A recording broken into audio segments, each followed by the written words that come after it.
film begins 6 months after the events of the first Iron Man film. Ivan Vanko, a man, is introduced to us. Anton, Ivan's father, is dying slowly and telling Ivan his ultimate requests. Ivan believes he deserves the fame that Tony Stark has, but Anton encourages him to ignore that garbage. Anton can only offer Ivan his knowledge. Ivan takes a blueprint bearing his father's name as well as the name of Tony Stark's father, Howard Stark. Ivan then begins work on replicating the arc reactor and developing his own weaponized armor. Tony Stark has become a crusader for world peace as a result of the Iron Man suit, and he claims to have almost solved the issue. Tony realizes his dream by flying into the expo dressed as Iron Man and making a grand debut to become the new symbol of international peace. When Pepper comes and starts arguing with Tony about the future of Stark Industries, Tony is back at home on Jarvis reviewing the most recent Iron Man suit prototypes and breakthroughs. Tony claims to Pepper that his profits from the company's common stock are more than they were during his time as CEO. He makes the decision that he has had enough of being CEO and wants to concentrate only on creating Iron Man. Happy is teaching Tony how to fight, and Tony accidentally executes an illegal technique on him because he thought it was MMA. Natalie Rushman is the notary. After having Happy teach her some boxing, he has her do a TKO on Happy utilizing a takedown to demonstrate that she is much more than she first appears to be. Ivan Vanko joins one of the race's pit crews before Stark even gets into the race. Vanko has an arc reactor that he created after the death of his father and uses it to power two enormous energy whips that he wears below his jumpsuit. Vanko uses the whips to ambush Tony, split a car in half, and trigger a huge pileup. Happy and Pepper rush to give Tony the briefcase Happy is carrying as Vanko causes chaos on the track.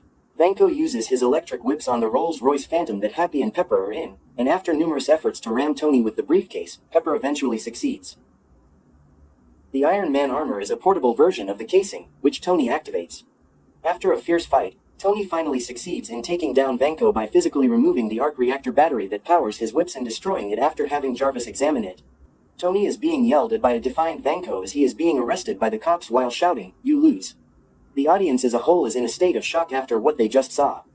That makes two of them. Stark informs Vanko. Tony is conducting research on Ivan Vanko at home using Jarvis. He discovers that Howard Stark's colleague and one of Stark Industries' co-founders, Anton Vanko, was the father of Vanko. Vanko was extradited to Russia and imprisoned after Howard Stark discovered that he was planning to sell weapons to the Soviet Empire. Vanko was caught for treason. Since then, his son has been trying to exact revenge on the Stark Empire. Tony nearly passes out when seated in one of his hot rods in his basement. Rhodes finds him and informs him that this is not a good look for him. He demonstrates to Rhodey how palladium is slowly killing him. Additionally, Rhodes informs him that he has been engaged in conflict with the Pentagon by preventing them from visiting his Malibu home and stealing his suits to be turned into weapons. With the aid of his computer system, JARVIS, Stark makes a significant modification to his home workshop and creates a small particle accelerator by hand. Coulson notifies Tony that he is free to leave and that S.H.I.E.L.D. has reassigned him to another assignment in New Mexico just as Tony finishes the particle acceleration. Hammer Industries suits have undergone a significant redesign thanks to Vanko, who has transformed them into automated drones. Hammer is not satisfied with Vanko's perceived advances and locks him up in a small room with two guards while he transports the drones to the Stark Expo. Rhodes, who is in command of Hammer's brand new military drones, is dressed in a heavily armed version of the seized Mark II armor. Sadly, it soon becomes out that Vanko has already pre-programmed the drones, giving him total control. Stark shows there just as they launch their assault, and he is also in possession of Rhodes' new armor.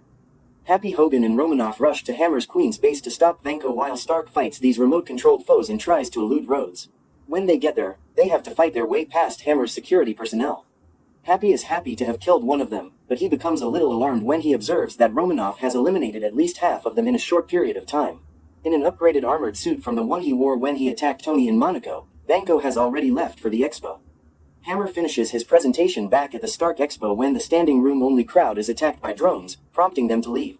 While Agent Romanoff and Pepper arrest Justin Hammer for harboring the wanted Vanko, Stark pursues and engages the drones. Stark is unsuitable for the Avengers Initiative, according to Fury, who tells him during a debriefing, but S.H.I.E.L.D. wants him as a consultant. Stark consents under the condition that Senator Stern personally hand the bravery medals to him and call Rhodes. However, Senator Stern is not amused when Tony is given his medal by Senator Stern. An impact crater in the New Mexico desert is where S.H.I.E.L.D. agent Coulson is shown traveling in a post-credits sequence. He tells Fury over the phone that they have found it, and that Mjolnir, the Hammer of Thor, lies in the crater.